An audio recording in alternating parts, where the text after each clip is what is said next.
Welcome to the Totally Real Spawn Point Review Show! You're in the way. You're always in the way. Oh, you think you got me now? Take it! Oh, one more point, Okay. one more point! No!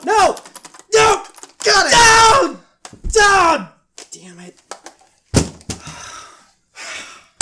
Josh! I win again. I can't beat you. Yeah. I can't. Yeah, I'm pretty much the master at this. I've been playing it ever since it came out. What's it been? About 3 months? I thought you had it pre-ordered, didn't you? Yeah.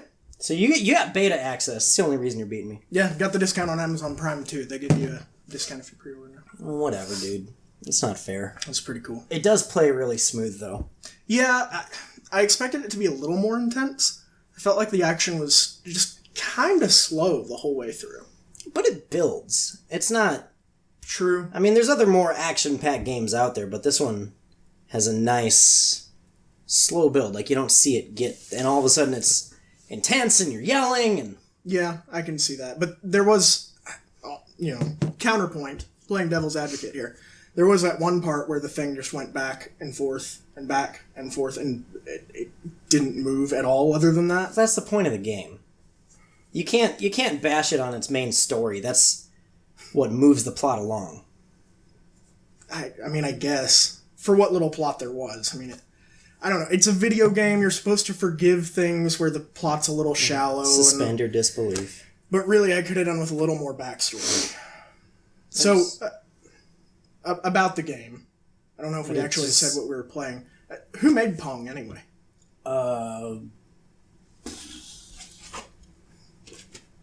Atari. Atari. Yeah. But I see what you're saying when you're talking about the plot. Like, it's not...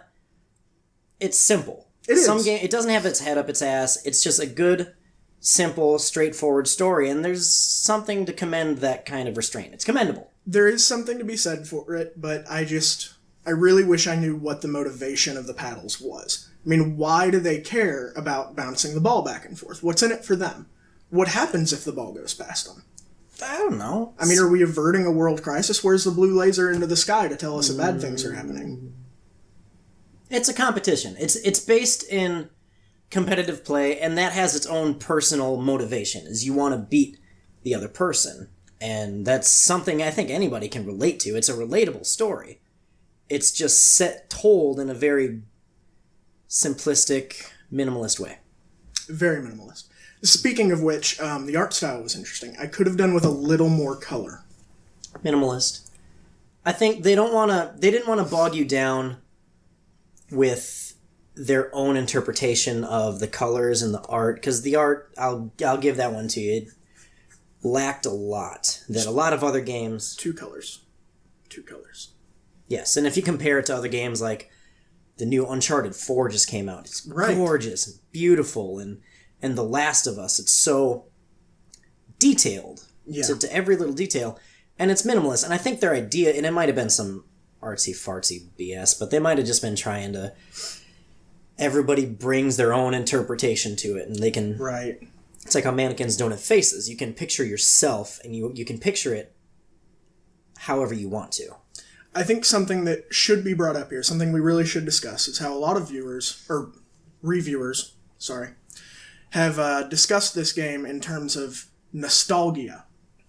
And they talk about... Nostalgia. Nostalgia. They've been saying Pong has a lot of nostalgia about it, and that's really what makes the game special. But when it's competing with The Last of Us and Uncharted, as you've pointed out, I just don't know that nostalgia is enough to really make a new release stand out. I'm pretty sure it's nostalgia. I think what I'm getting at is that in this day and age, games are colorful, they have a lot of animations aside from just up and down. If you want a tennis game, Nintendo makes a lot of great ones with Mario and Bowser and Donkey Kong and characters we all know and love. Trying to introduce rectangular whatever they are. They don't even have a species listed in the game, not even in the manual.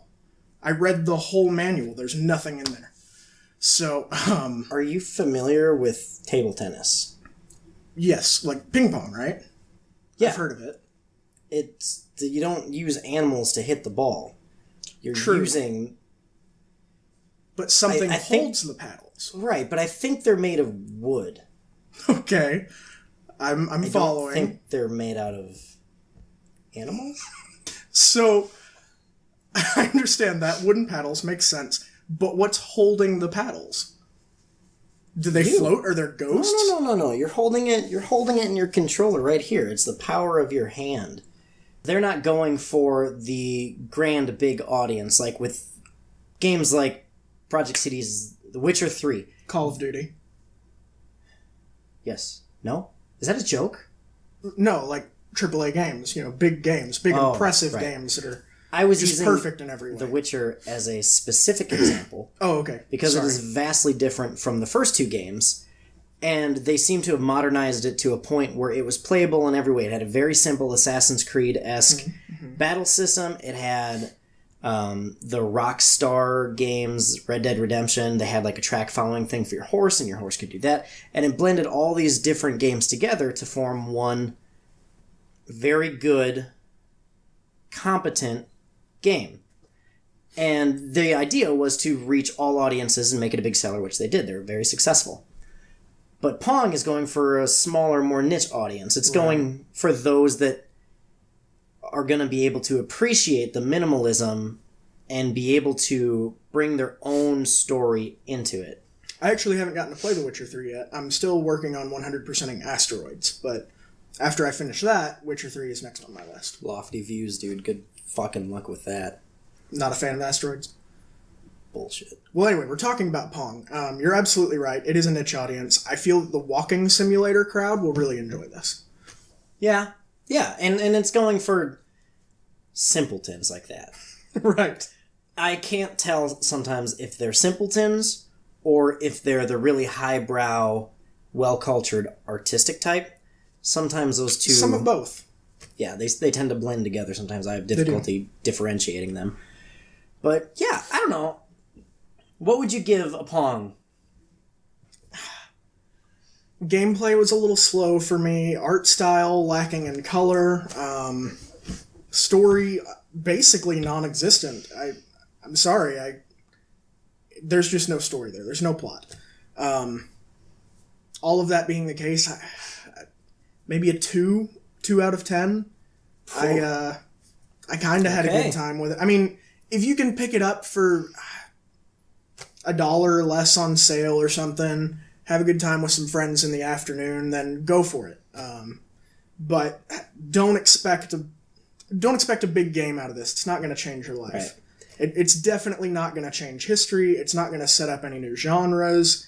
It's not going to lead to multiple generations of gaming to follow. Right. No, and that's kind of what I take out of it too, is I think it's good try Atari. Better luck next time. So your thoughts? Yeah, I think you're pretty much right there.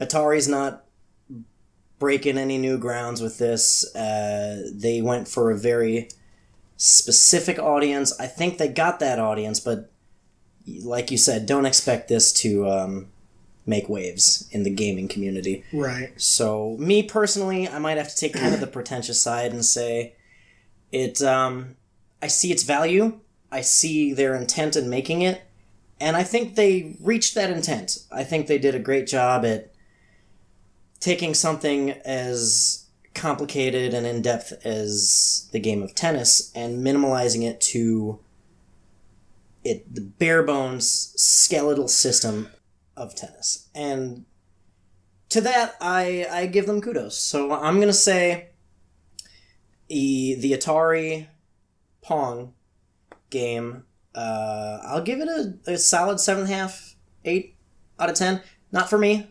Right. You're not going to catch me staying up late playing this. I'd much rather settle for Call of Duty or Battlefield. Something with a little more depth. I don't mean to cut in here and, get in the last word, but you're gonna. What it comes down to for me is, can you see yourself going to GameStop on launch day and buying this game for $60? Because I can't. No, and I just said it's not for me, but I see the purpose. Okay, so you wouldn't buy a 7.5 on launch day? Not for this game. Okay. I'd buy a 7.5 for other ones, but no. This game is for other people. If you're one of those people that loves artistic, simple, competitive gameplay with friends, really stupid games, it's for you. Well, better luck next time, Atari. Maybe you can still save it with the DLC. Maybe. Yep. I might look into the DLC. It's worked for EA before. Yeah. So, and you really can't beat EA or things like Call of Duty Battlefield because they keep releasing so much more content that makes your original $60 purchase so much more valuable when you put like $100 more. Good.